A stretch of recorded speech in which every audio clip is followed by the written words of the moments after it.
These are my 5 top mistakes to avoid when buying a home. So the spring market is just around the corner. We're going to see a lot more people shopping for houses. Today I want to talk about the 5 top mistakes to avoid when you're buying a home. The first one is really not knowing what you can afford. If you don't know what you can afford, you're going to start looking at houses, you're going to be looking on the MLS system, you're going to see beautiful homes, but if you don't know what you can afford, this could be a big disappointment. Second mistake is not getting pre-approved. Some people will go online, use the online calculator, punch in their numbers, and they assume that they're pre-approved because of this online calculator.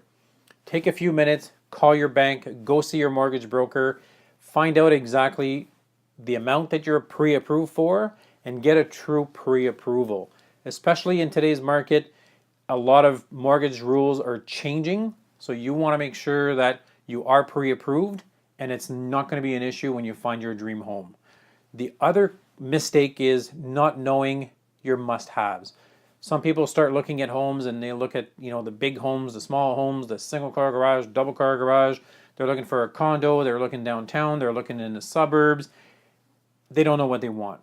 Take a few minutes, find out what your must-haves are. If you must have a double car garage, don't look at a house with a single car garage.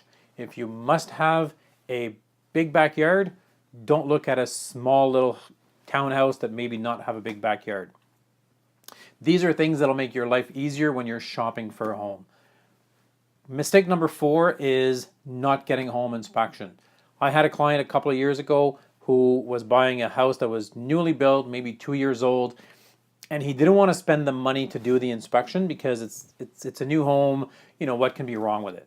So we did the inspection anyways. We went through the entire house, found all kinds of little things normal during an inspection, but the biggest item we found is that when the inspector went up in the attic, he found out there was no insulation whatsoever. So what would have happened if the client would have bought the house, no inspection? His heating costs would have been going through the roof, no pun intended.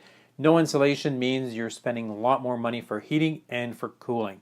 So the money he spent with the inspection helped him discover this issue. The last big mistake that people do when they're buying a house, they let the emotions get involved in the negotiations.